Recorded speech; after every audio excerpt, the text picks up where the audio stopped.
So today we're going to be taking a look at a scenario where the British Empire comes back. That's right, the entire British Empire at its territorial peak in 1921 will be plopped into our modern day 2022 world. This includes all of its colonies, so this takes up roughly a quarter of the world, and let's just say that there's a lot of countries who aren't too happy with this. But if you guys do enjoy this video, make sure to leave a like on it and subscribe to the channel if you're new. We're getting closer to 100,000 subscribers, and it is our goal to get there by the end of this year. Around 55% of you guys aren't subscribed to the channel, and I know that's kind of an old trend, but still it does show the numbers. So if you are new here, make sure to subscribe as it really helps us out. Anyway, let's go ahead and jump right into this very controversial video. So yeah, the British Empire at its territorial peak in 1921 is kind of just here. Now this includes a lot more land area than you probably think it does. So it includes Britain, all of Canada, all of Guyana, Belize, the Bahamas, this big chunk of Africa, Nigeria, Ghana, Sierra Leone. We have the British Raj, Australia, New Zealand, Malaysia.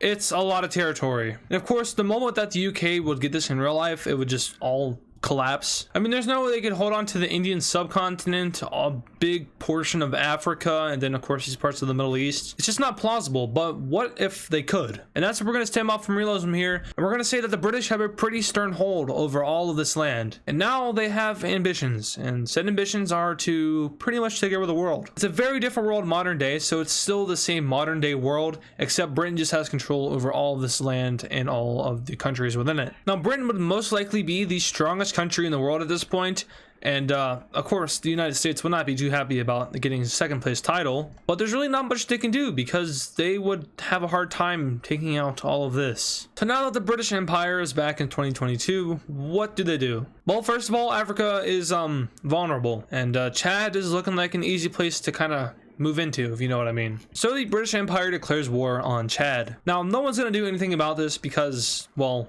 once again, but also because Chad, believe it or not, isn't that good of a country. I know, very controversial take, but when you look at the statistics, it's you don't want to be in Chad, but the name will live on, unlike its territory. British troops swarm into Africa just like it's the Berlin Conference, and Chad is soon to be cut in half and eventually capitulated. I mean, we all saw that coming. And just like that, Chad is fully annexed by the British Empire. I mean, it wouldn't make sense for them not to do that because they're the strongest country in the world, so why not? But they still have a few more ambitions in Africa because, as you can see, their territory is not very connected. And of course, they wanted to get more land originally from the Berlin Conference. I'm not going to be including said land here because it technically isn't plausible. Since this is like 120-ish years later, I doubt Britain would want to go after those exact lands again. I think they're probably just going to want to focus on connecting their land. So now we have Rwanda and Burundi, who are both sent ultimatums, and they make the smart call of just accepting them and joining the British Empire. Same thing goes for Benin and Togo. They accept their ultimatums. And it is here that we kind of see Britain becoming a little bit of a bully to these weaker countries. But eventually we have them declaring war on the Ivory Coast, and this brings upon them a big African coalition against the British Empire. And yeah, it's a pretty big coalition. Now Britain's dealt with large coalitions before. I mean, they don't really go successful for Britain, but this is a little bit different. So while British troops already stationed on the border of Cameroon start to go into the country,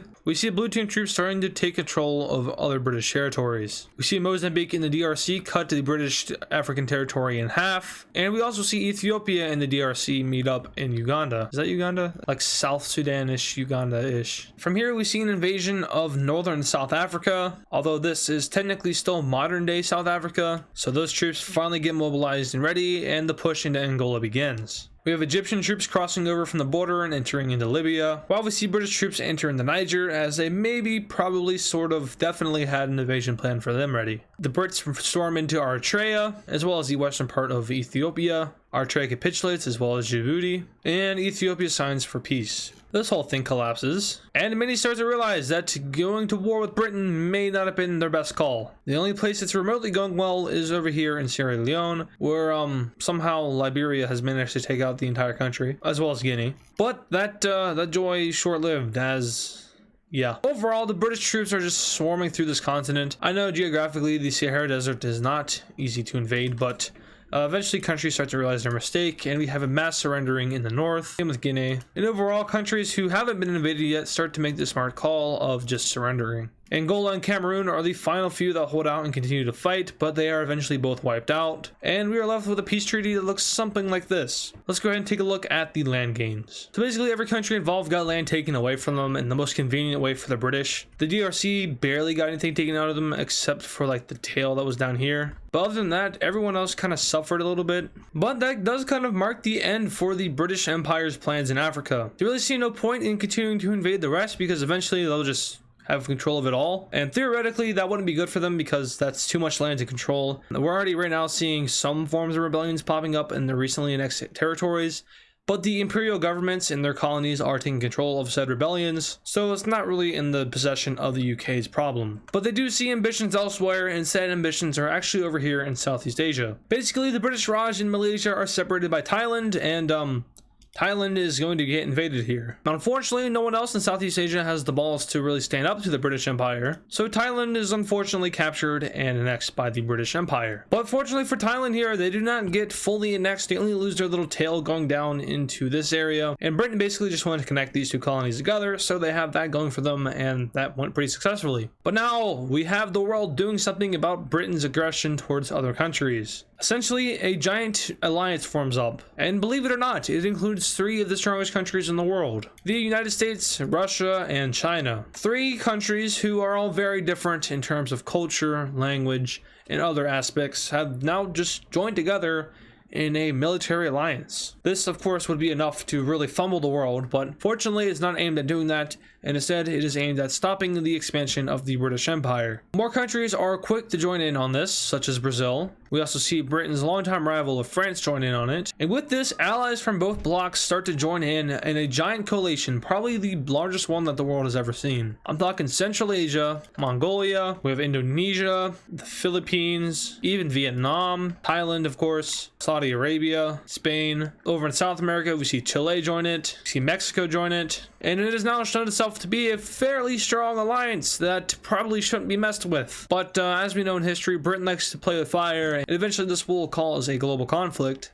But for now, they're just chilling. Everyone in Africa already knows that Britain has no ambitions to continue their invasion of the continent, so no one's going to join in on this coalition. They see no point, as it would just get them invaded. So that's partly the reason why we don't see Africa getting involved. We also don't see a lot of Europe getting involved, because once again, Britain really has no ambitions of invading this part of the continent, and if they did, then that would trigger the entire European continent to join in on the purple team. So that's kind of like a reactionary kind of thing, but right now there's no point. But as for the rest of the world, they are tired of Britain's expansion. We do see Britain do a little bit more invading, this time with Cuba, and it is at this point that the United States finally does something about this expansion. As soon as we have British troops taking over half of the island, we see American troops arrive and take over the other half of the island. From here, we have a DMZ set up between the two sides, and the island is split into 2. We see a sort of Cold War break out between the United States and Britain over here in the Caribbean island area. Britain gets control of Haiti, but the United States does manage to get the Dominican Republic, and soon we see Venezuela starting to get invaded by the British. Now, once again, we're going to see another similar outcome, so we have the purple team getting involved, and just like that, Venezuela becomes a victim of a Cold War. Now, I know I am missing some British island territories and probably missing a country or two, kind of just whatever. I have a majority of the empire down, so it doesn't really matter that much. But eventually we see Britain taking more and more territories, this time in the Middle East, which finally triggers Turkey to join in on the purple bloc. Iran and the rest of the Middle East remains neutral because they don't really think that Britain will invade them. I mean, everyone knows not to invade Afghanistan, so they're fine, but Iran, on the other hand, Britain could try it. I mean, they've tried it before, but Iran is going to take that chance. But now it's time for a big war, and how is it going to be starting? Well, as we know, there is a DMZ located over here in the Western Hemisphere. Technically, there's one in Venezuela, but there's also one up in Cuba, and that's going to be the one where some shots are fired. Now, this is going to be known as the Shot Heard Around the World Part 2, and it is because it is again against the British and Americans. So in the American Revolution, the first shot fired between the British and Americans at Lexington and Concord. No one knows who really fired first, so that's why they call it the Shot Heard Around the World. It also kicked off the American Revolution. So now we have part 2 of that, except it's the world versus Britain. Now, as we know, Britain is most likely going to get steamrolled here by the overwhelming amount of countries up against their empire. However, they are going to do exceptionally well in some areas in which some people thought that maybe they wouldn't do so well in. But let's go ahead and just start this. So as we know, the first conflict broke out on the border of Cuba, and unfortunately for Britain, America was stacked up and ready for this moment, and we have tons of American troops flooding into the eastern half of Cuba, eventually taking over the island. From here, the US Navy sets out and starts to capture islands in the Bahamas. We have the capturing of Jamaica and the capturing of Haiti. Mexico manages to capture the Bahamas, while Brazil, Colombia, and Venezuela push into and capture the British Guiana area. It's like half of Venezuela and all of Guyana. So just like that, Britain's quickly lost territories over here. Now this is kind of to be expected. I mean, these are Britain's major holds over here in Latin America. Not super important because they're not really using it, so I don't see why they would have defenses there. But where they do have defenses is in Canada, and we're actually going to see the United States kind of struggle to invade Canada here. Now, of course, it is still the second strongest country in the world, and Britain is far away from Canada, so without a doubt they are going to be able to push in, but not to the full extent to which the Americans would usually be able to push into Canada. So now let's go ahead and take a look at the Middle East. And this is going to be one of the surprising scenarios, as we have Britain doing very well over here in Saudi Arabia. We have them capturing a large amount of land in the first couple weeks, and eventually Saudi Arabia is cut off from the Persian Gulf. We have Iran signing a treaty with Britain saying that, hey, we're not going to get involved and you should leave us alone. Britain gladly accepts that treaty, as they're already at a pretty big disadvantage here. Over in Southeast Asia, we see British troops re-push into Thailand and start to capture even more of the country. Down south in Indonesia, we have them pushing over into Malaysia and eventually capturing around half of the other half of Malaysia. We also see Indonesia push into Papua New Guinea, but they are eventually stopped by Australian troops. Up north on the border between the British Raj and China, we see a little bit of movement in towards Myanmar. So Chinese troops do cross the border and start their invasion of the Raj. Back over in North America, we have the United States continuing to push into Canada, but the British defenses are starting to hurt them a little bit. Fortunately though, America does have a geographical advantage, with Canada's population being all down here. So elsewhere, it's pretty easier for them to expand. We have the connection between Alaska made, and overall we see this area just not being defended. Where we see the real defenses are over here along this border. Back over in Saudi Arabia, we have British troops continuing to advance until eventually we see the surrender of Saudi Arabia. Up north, we have Turkey capturing all of Cyprus and pushing over into Syria. This offensive goes fairly well as they push further down towards Saudi Arabia's border, until the troops that were just in Saudi Arabia are now pushed back up north and are now going to go ahead and push back the Turks. Not too much though, as Turkey starts using conscription, and we eventually see a stalemate on the border. China continues its invasion of Myanmar, while we have the capitulation of Thailand. Down south, we see this half of British Malaysia capitulating, while we see Indonesian forces being pushed back by British troops. Also Australian, but you know, same thing. They then cross over into Indonesia and manage to capture this entire island. So now, zooming back out of the war, it does appear that the British Empire is doing the best here. They are about to lose all of Canada, and that will kind of wipe out their focus on the Western Hemisphere. And also, talking about Navy here, the blue team definitely would be a contender against the Royal Navy at this point. I'm fairly certain that Britain would make a ginormous navy, because this is a huge empire spanning across the entire world. They're gonna need a big navy. So the United States does manage to blockade them from Canada, but they are unable to use their navy anywhere else in the world, which basically means it's just France and Spain fighting Britain off in the channel over here. And then in terms for Indonesia, China is most likely helping them out. And then Russia is probably doing some stuff over here off the coast of Egypt, as well as just around Africa as a whole. Running back over to North America though, we finally see the capturing of Ottawa, which is the blue team's biggest victory by far. Along this, we have the capitulation of a few provinces over here in the east. But overall, America starts a full-scale invasion into Canada until it is eventually verified that there are no longer any British troops remaining to defend, and Canada is essentially American. They just kind of push around and capture any remaining populated areas, as well as any areas that British troops could be remaining. So Britain has lost control of the Western Hemisphere, and that's actually probably a good thing for them, because they don't have to send troops over here now. What's bad about that though is that the American Navy can now kind of do whatever it wants, and it's most likely going to go towards the British Isles and attempt to kind of stop them from, you know, controlling the world. So taking a look at naval domination, this is probably the most detailed naval domination map that we've ever seen on the channel. And that's just because this is a giant war. Now, I do really like implementing naval warfare. It really helps us understand like where countries can make certain landings and stuff. And like, you know, like if there's a vulnerable position in the Navy, troops can smack through that and eventually invade the mainland. So overall, it does kind of help us visualize what's happening in the war, but I'm doing this for a different reason. And that's because the Battle of Britain is coming up a lot sooner than we thought it is. Now, you see, invading all of this is ridiculous. That's just way too much land. So if we take out the source of power, that can eliminate, well, the power. Without the British Isles involved, we would probably see India and other countries start to break away from the empire and start to surrender to the blue team. And that is kind of the central idea here. So we have Russia, the United States, Mexico, Brazil, Colombia, Spain, and France all sending troops to the British Isles, or more notably, putting them on ships to eventually invade the British Isles once they get naval superiority. And they're going to be slowly relying on the Americans for that. So the American Navy starts to convoy across the Atlantic Ocean, and eventually we see them meeting up over here near these Portuguese islands, which I think start with an A. Could be wrong. It's like Azure. I don't want to pronounce it. So yeah, the two strongest navies in the world are finally meeting up and starting their naval warfare. Of course, there's already been skirmishes over here in the Caribbean, but now it's full force. And this is sort of a halfway point for the two sides because Britain's over here and then the United States can use Canada.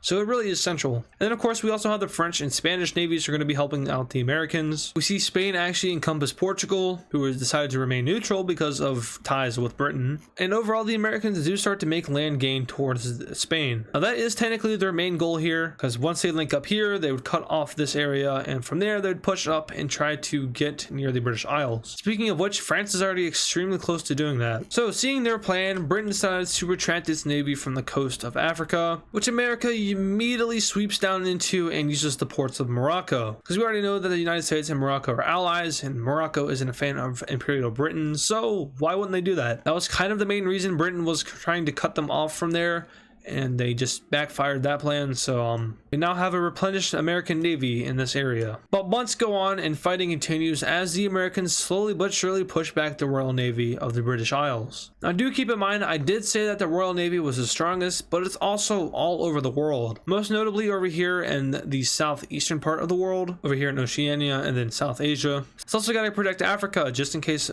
the Americas were to try to launch an invasion. But overall, they're really spread out. And now Britain starts to retract portions of its navy in order to protect the motherland. They eventually left this sort of naval block, which was probably not too smart, as America wipes this area out and heads north above the British Isles. We then see Britain reorganize to protect the northern half, but this reorganization does leave them open in the South Sea over here near the Bay of Biscay. France takes the advantage and pushes them out of this area, and we are now left to the British Isles being protected. At this point, naval shellings are happening all over Britain, and of course they're also happening all over France and Spain, but the Battle of Britain is about to commence. It's also important to note that at this point, Britain is completely isolated from the rest of its colonies. There's literally no way for them to go unless, of course, they were to use mainland Europe down over into this area, which is extremely unlikely seeing as Europe does not like Britain. So they're just kind of isolated. A few more months of warfare go on, and eventually the Royal Navy of the British Isles is wiped out. Now, it is important to note that the rest of the world isn't going too kindly for the blue team. In the years going, we see Turkey getting pushed out of this area, and we even eventually see British troops cross the border and starting to invade Turkey itself. Over in the British Raj area, we see China being kicked out, and instead we see China itself getting invaded. In Indonesia, we see the British capture even more isles, as well as the Indonesian capital being put in danger. So yeah, the world is really relying on this victory in the British Isles, because if it doesn't go well, then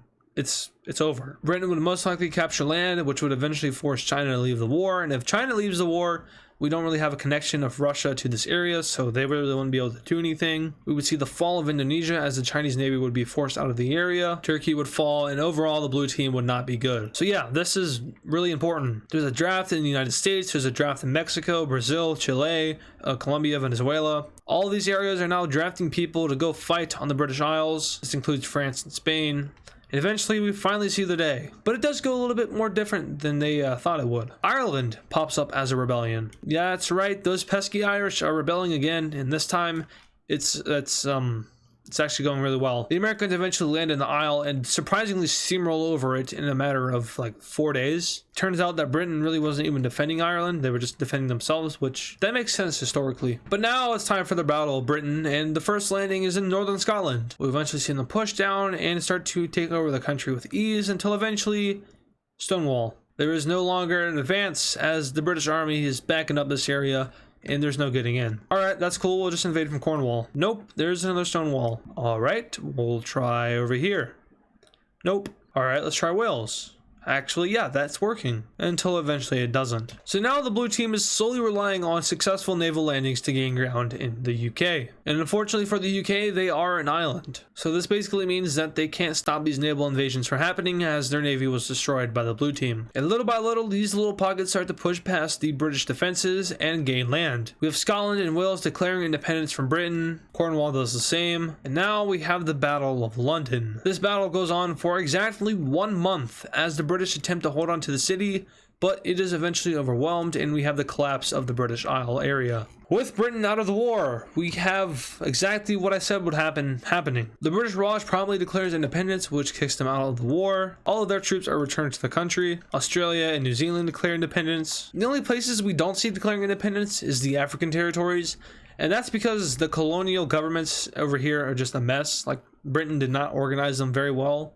Who would have known? But eventually they do get it figured out and these areas leave the war, which now leads to the peace conference, also known as the Treaty of London. Phase 1 of the treaty is returning all of Britain's annexed land to all of the countries they took it from. So basically Africa gets all of its land back, and that is in accordance to other countries such as Thailand, Caribbean, and so on and so forth. And phase 2 is as such. Now, this is a little bit of a complicated situation for the world because a lot of these British areas declared independence before the war officially ended, which means that they are technically an open rebellion. What also means that the purple team can't really take land from them. So there's a lot of anger going on in the purple team, especially over here in the eastern hemisphere. In the western hemisphere, it was just fine because these areas were occupied and they never declared their independence. So we see Guyana getting split between Venezuela and Brazil. We see Canada getting land taken out of it from the United States. And then we see all these Caribbean islands being taken over by the US as well. Mexico takes over Belize, and so on and so forth. But over here in the eastern hemisphere,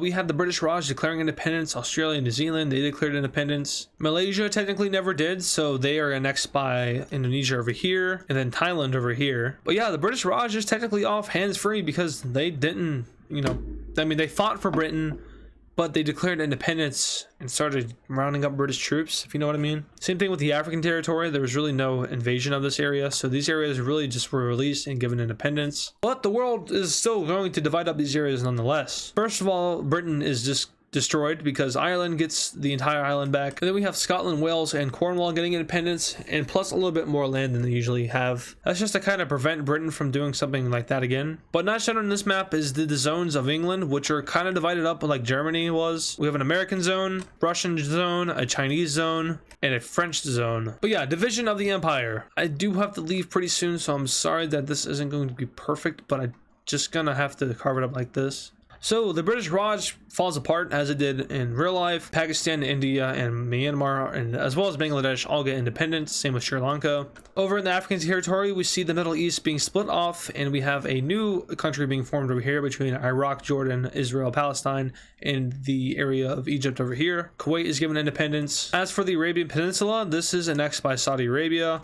Qatar is given independence. And now we see a little bit of a split. So we have South Africa declaring independence from Africa itself. Followed by this is Egypt. We then see an East African Federation pop up. And then we have Sudan, who is left. So yeah, I'm sure this would probably start to break apart as it did in real life with Namibia leaving. That's all I really have time for now because I've got to go. So sorry for the short notice. I have been recording for around an hour now, and I got to get this all edited in the next 6 hours while I'm leaving. So 4 hours. I don't know if I'll be able to do it. I hope I am able to do it, but if I'm not, then you'll probably see this video on Saturday. But yeah, thank you guys so much for watching, and I'll see you guys in the next video. Make sure to subscribe.